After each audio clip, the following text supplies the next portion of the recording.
The Chicago White Sox destroyed the Tigers 13-0 on Wednesday afternoon and swept the three-game series in Detroit. The White Sox had 22 hits and all 9 starters got in on the action. Yoan Moncada went 5 for 6, a triple short of the cycle. Jose Abreu continued his dominance against Detroit and had 4 hits. Sox used 3 pitchers and gave up only 4 hits. White Sox have an off day on Thursday before a big series with Houston. You are Locked On White Sox, your daily Chicago White Sox podcast. Part of the Locked On Podcast Network, your team every day.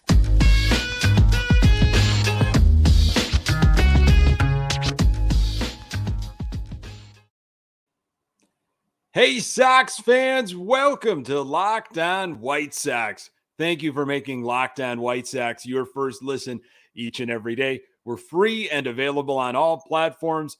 Follow us on Twitter and Instagram at Locked On Sox. Also, subscribe to our YouTube channel. Just search Locked On White Sox. Today's episode is brought to you by Sports Card Investor. Download the Sports Card Investor app today and easily browse over 630,000 cards from every sport with hundreds more added each week.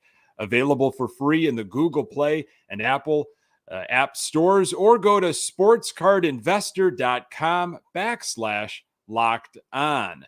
Hey, I'm your host, Nick Morawski, a lifelong, diehard Chicago White Sox fan, recording this podcast just blocks from the ballpark in beautiful Bridgeport. You can find me on Twitter at Nick_GGTB. Really appreciate you letting me steal some of your time to talk White Sox. Locked On White Sox is part of the Locked On Podcast Network, your team every day. A well-deserved day off for the White Sox on Thursday. Sox offense has finally gotten into a rhythm and strung together some solid performances. Nothing terribly flashy about the pitching on Wednesday, but extremely efficient.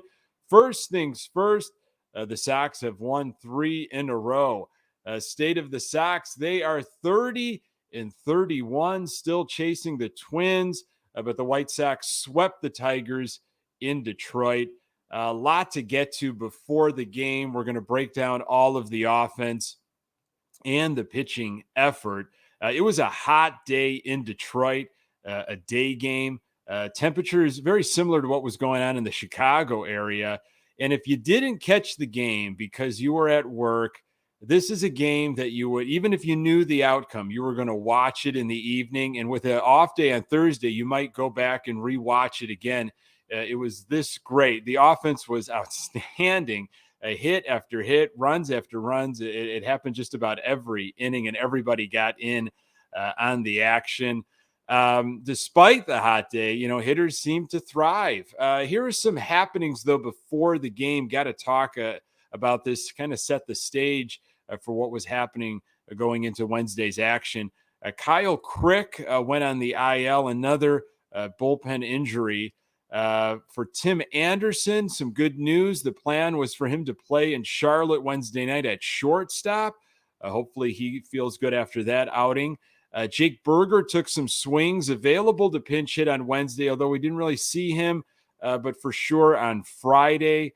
Graveman could have been the closer on Wednesday. Kelly was not going to go back-to-back days, but thankfully with our pitching, we did not need a closer situation. And Velasquez, before the game, was equipped to give some length today, but we're going to find out that wasn't really the case. And Kopech will throw a bullpen session in Houston on Thursday to test out the knee, tentative for a Sunday start. So I was reading the most recent Athletic article on Wednesday by James Fegan. It was an article focusing on Danny Mendick and Andrew Vaughn hitting with 2 strikes, their approach in general. Outstanding article from James Fegan. You might have read it. You might want to go over it again. It had some great just data and some great quotes and information about 2 guys that have really been thriving. First, talking about Andrew Vaughn.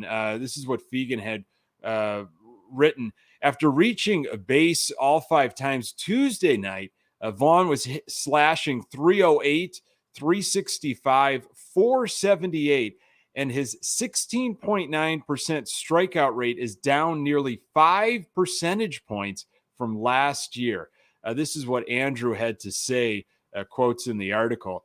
If it's a tough pitch, it's good to waste it instead of putting it in play, because more often than not, it's probably an out, Vaughn said. It's just battling. I really don't think about trying to foul it off, but if I can spoil that pitch, or maybe it's too borderline to take, but it's a tough pitch, if you put it in play, it's going to be a broken bat or ground ball. But if you foul it off, and you can live to see another pitch. The article talking a lot about, is there an art to just fouling pitches off? Because Vaughn has had some lengthy at-bats as of late. Fegan went on to say he struggled the most against breaking balls. Right-handed sliders gave him unfavorable platoon splits last year, and he's been thrown the third most sliders among qualified hitters since the start of last season. If there's where the mindset of just stick with it and make contact really comes to play. And this is what Vaughn had to say about it. It's simple, Vaughn said. Some guys have a really good slider, but if they throw it more in the zone, it's not going to break as much. And if you fall off the good ones, you might get a bad one. And that's just basically, I think that's just irritating a pitcher. You're wasting some of his pitches. You're fouling those off, and then he might just get exhausted, and you just beat him, and he throws you kind of a cookie or a hanger, and you can attack it. That's such a great article focusing on a lot of the development pieces of Andrew Vaughn. And Danny Mendick featured in the article as well. This is some of the stuff that Danny Mendick was talking about, hitting ground balls with 2 strikes, his approach in general. I was always a really good pull hitter, and I had a hard time hitting the ball the other way. And then I started to hit the ball the other way, and I kind of just lost my thought process, Mendick said. You go up there and you try to do something, and then you get a pitch away and try to pull it. It's a ground ball, right? And then you're looking away, and he throws it in. You get jammed, and it's another ground ball. Okay, there's got to be a happy medium. So then I just kind of got to screw it. Just wherever it's pitched, I'm going to hit it in that direction. And Mendick's been slashing 286, 321, 442 in 82 plate appearances after Tuesday's game. From the Sun-Times, Daryl Van Scoven said this on Twitter. He had asked Tony La Russa kind of about Danny Mendick's playing time and what could potentially happen once Tim Anderson comes back, maybe next week. We'll see. And this is what Van Scoven had written. I asked La Russa about sliding Mendick over to second base when Anderson returns, and this is what La Russa said. That's a fair question. He has come in at shortstop and made plays and gotten big hits. He's not Tim, but who is? So when Tim comes back, what do you do with his playing time? You have to consider it. I don't know. I mean, yeah, I guess La Russa doesn't want to tip his hand maybe right now. He doesn't want to make a definite statement. But I don't know what else Danny Mendick needs to do to earn that spot at second base. He played well again on Wednesday afternoon. We're going to talk about that. Not only did Danny Mendick and Andrew Vaughn contribute, but the entire group of starters got involved. And I'm going to tell you why. Yoan Moncada had by far his best game of the year. More on that in a moment. Welcome to the world of sports cards reimagined. The Sports Card Investor app is the hobby's most powerful resource. Quickly check the value of your favorite cards, find great deals, and profit from the hobby you love. Available completely free in Google Play and Apple App stores, the Sports Card Investor app is a must-have for baseball fans. Easily browse over 630,000 cards from every sport, with hundreds more added each week. Check the latest values of your favorite cards with 7-day or 30-day charts. Find the best prices and buy directly through the app with our eBay deals feature. Plus, it's completely free. Whether you're a casual card collector or looking for exciting alternative investment opportunities, the free Sports Card Investor app has something for you. And if you're like myself, you're finding some old baseball cards, maybe in your parents' basement or boxes you tucked away somewhere in a bin.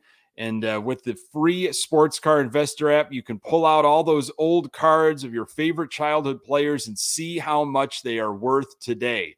Download the Sports Card Investor app today, available for free in the Google Play and Apple app stores, or go to sportscardinvestor.com /locked on. Hey, we have an important favor to ask you. We've put together a survey so we can learn more about listeners like you and make your favorite Locked On podcasts even better. This is your opportunity to tell us what you like and don't like about Locked On podcasts. Go to lockedonpodcasts.com/survey right now to get started. It won't take very long, and everyone that completes a survey can qualify for a chance to win one of 10 $100 Ticketmaster gift cards. To take our audience survey, go to lockedonpodcasts.com/survey. A lot of consistency lately with the lineups, which has been great. The top four in these lineups have been consistent.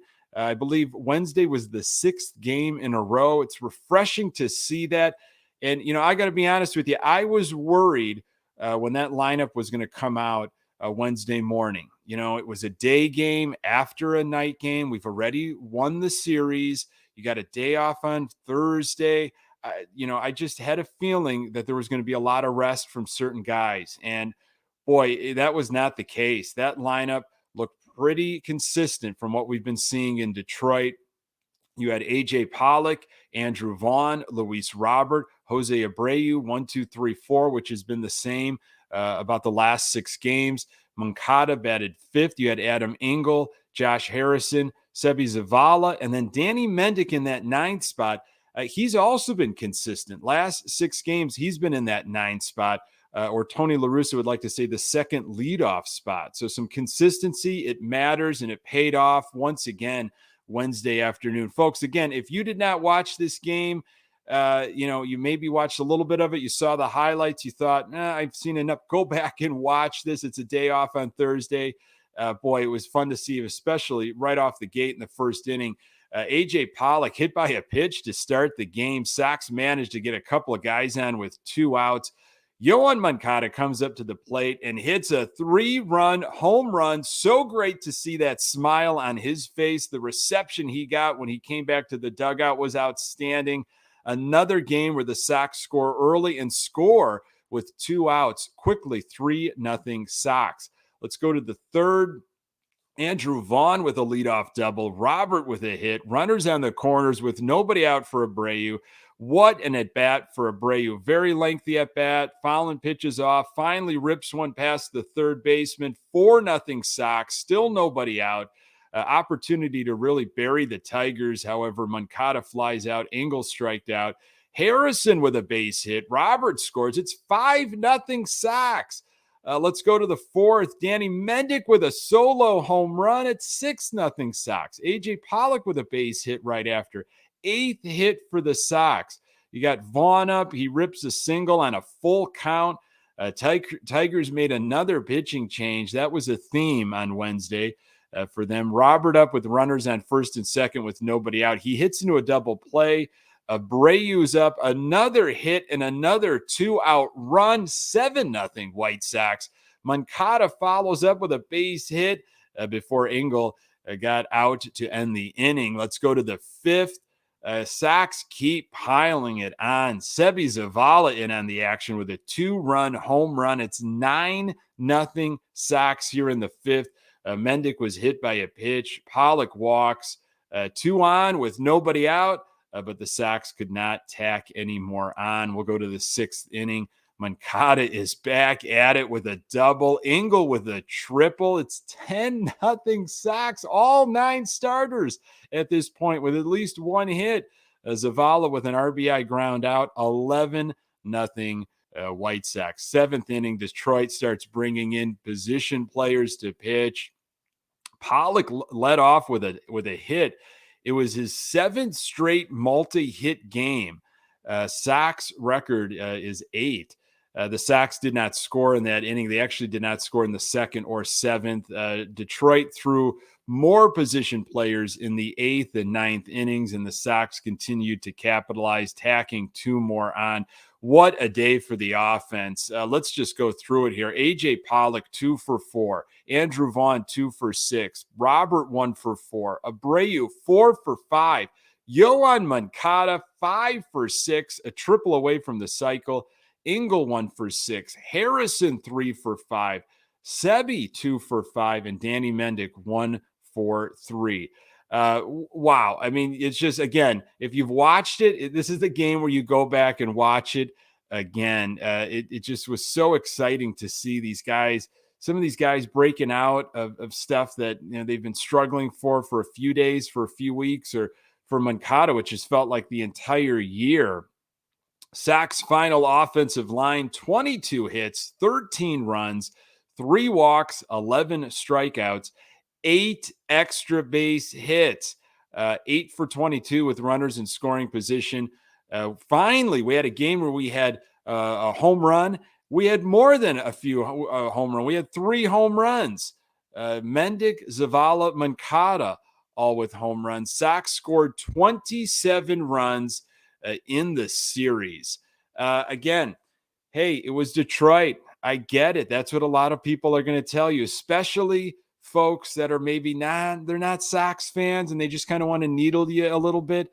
But you know what? You need this sometimes. You're supposed to beat these teams. Don't apologize about it. Beat them down, rest, and then let's get competitive against Houston. Hopefully, the Sox were able to get into a little bit of a rhythm, get into a pattern. The confidence grows, especially with Yoan Moncada. It wasn't anything flashy, but I'm going to tell you why the 3 Sox pitchers used on Wednesday deserve a lot of credit. More on that in a moment. As the sun comes out and small businesses are back in business, LinkedIn Jobs makes it easier to grow your team. LinkedIn Jobs helps you find the people you want to interview faster and for free. Create a free job post in minutes on LinkedIn Jobs to reach your network and beyond to the world's largest professional network of over 810 million people. Then add your job in the purple hashtag hiring frame to your LinkedIn profile to spread the word that you're hiring so your network can help you find the right people to hire. Simple tools like screening questions make it easy to focus on candidates with just the right skills and experience so you can quickly prioritize who you'd like to interview and hire. It's why small businesses rate LinkedIn Jobs #1 in delivering quality hires versus leading competitors. LinkedIn Jobs helps you find the candidates you want to talk to faster. Did you know every week nearly 40 million job seekers visit LinkedIn? Post your job for free at linkedin.com/lockedonmlb. That's linkedin.com/lockedonmlb to post your job for free. Terms and conditions apply. You know how our friends at Built are always coming out with amazing new flavors? Well, this time Built has truly outdone themselves with their new mud pie flavor. And for the first time ever, Built is introducing the new mud pie flavor in both mud pie bar and mud pie puff. Not sure what mud pie tastes like? Well, if you're a chocolate fan, you'd better sit down for this. And folks, I have tried this. It is absolutely outstanding, especially if you're a chocolate lover. The new mud pie bar is in rich whipped cream and chocolate mousse, smothered in 100% real chocolate and topped with cookies and cream crumble. You have got to try mud pie as soon as possible, and you need to hurry because the mud pie bar and mud pie puff are only available for a limited time. Not convinced? Luckily, we've saved the best for last. It's actually good for you. All Built products are low calories, high protein, and low sugar. Mud pie is packed with 16 grams of protein and only 150 calories and 8 grams of sugar. Mud Pie bars and puffs are available at built.com right now, but they're going fast because they are delicious. Like all Built bars, they are covered in 100% real chocolate. That means they're healthy and tasty. Chocolate mousse, whipped cream, cookies and crumble. Get to built.com to order your box of Mud Pie bars and puffs now. You won't regret it. Go to built.com, use promo code LOCKED15 and get 15% off your order. Use promo code LOCKED15 for 15% off at built.com. So again, it was not something super flashy. It was 3 pitchers that we were using, and they got the job done, though. It was an efficient effort, and things might be lost in all the offense that the Sox had, but that was important. But for these pitchers to be able to do their job and not make the game close, not get a lot of Detroit runners on base, forcing LaRusse's hand. We're limited. We don't have a lot of arms. We've got this upcoming day off. So yeah, you could have maybe, taxed the bullpen a little bit and opened it up, but why? Important to get some run support early, which is the Sox did for Velasquez, who started. His last start was on May 24th. Might have some rust. You were thinking might be a little shaky. But Velasquez 6 up, 6 down, just 25 pitches through 2 innings. Like what I saw from Velasquez, with all the offense that was being scored, Velasquez spent a lot of time in the dugout. Sometimes that's good or bad. On a hot day, I don't know, you're just sitting around waiting to get back out there. 3rd inning, he only threw 16 pitches, left the game with runners on first and second with 2 outs. Sox decided to go with Davis Martin, who just rejoined the team recently. Great defensive play by Martin. He defended his position well to get out of the 3rd inning. 4th inning, Martin laboring a bit, runners at second and first with 1 out. Line drive drops in front of A.J. Pollock. Great job by Pollock in left field to get a force out at 3rd. Martin then got out of the inning with no damage done. So it was Velasquez, Martin, and then Ruiz came in later. Just 3 pitchers were used. Sox pitching 4 hits only, 0 walks, 6 strikeouts, 0 runs. White Sox pitching only gave up 6 runs in the series. So important when you've got offense going. Your offense is in a group. They just want to get back with the bat and start swinging. To get them back into the dugout as soon as possible, so important, especially when it's extremely hot. You don't want to be standing out in the field without shade. Sox pitching did that. They did it well. Again, not flashy, but very efficient. Thanks for making this podcast part of your daily routine. You can find the Locked On White Sox podcast absolutely everywhere you find podcasts. We are on Twitter and Instagram at Locked On Sox. You can find me on Twitter at Nick_GGTB. Thanks for making Locked On White Sox your first listen. Now make your second listen Locked On MLB. Paul Francis Sullivan, just call him Sully, brings you his unique perspective on the major leagues past and present. It's free and available wherever you get your podcasts. Hey, coming up on the next episode, I'll be talking White Sox and getting you ready for the Houston series with Ian Eskridge from White Sox Daily. Very excited for that. Appreciate you making time for the Locked On White Sox podcast. I'm Nick Morawski. Until next time, go Sox.